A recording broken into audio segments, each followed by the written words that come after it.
is Trump lording it over poor Kim, in the sense that he initiates the handshake, he does most of the talking.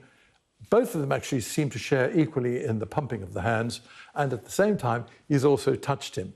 Now, he will now go on to touch him several times, not only to pat him, but also to point, indicating which direction they should go in. Now, these two actions are actually very interesting because they're high dominance actions, in the sense that touching pretends to be a gesture of warmth, inclusion, possibly even friendship. But in fact, it's a disguised gesture of dominance.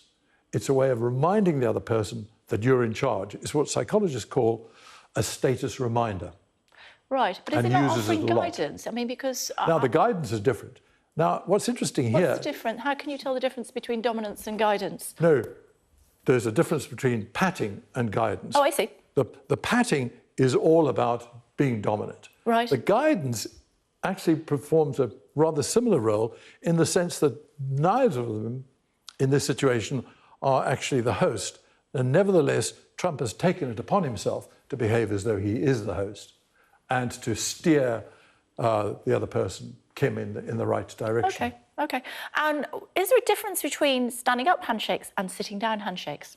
Very much so. What we've noticed here is the two men facing each other.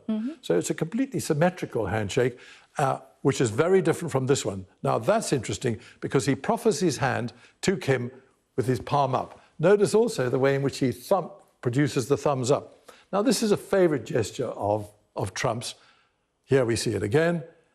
This is actually a subordinate gesture. Yes. If I offer you my hand, palm up, it's inviting you to put your hand on top. In other words, to symbolically dominate me. And he always does this. He always does this when he's sitting on that side. And in fact, he makes a habit of it. And it's really, in a way, Trump's technique for disarming people and luring them into the supposition that they're in a safe making position. Anything of that prayer Now, shape? this is another characteristic signature gesture of Trump's. It's called the steeple gesture. Steeple, OK. Now, what's fascinating about this, two things about it. First of all, it's a high dominance gesture. Is it? People tend to produce it when they feel superior to the people around them. Right. And that explains why Trump does it so often. But notice, well, you can't really see it because we're frozen, but I can tell you that in this instance, he actually keeps his fingertips together. Typically, what he does is he taps his fingers. Right. Now, that is a combination gesture, because what it's telling us is, A, he's feeling superior, and B, he's feeling impatient and wants to get the hell out of there. He's not doing it here. He's enjoying the occasion and wants it to persist. But can I draw your attention to something? In 20 seconds, please. Yeah. What I can draw your attention to is the fact that Trump has symmetrical posture, Kim has asymmetric posture. Asymmetric posture is associated with high dominance.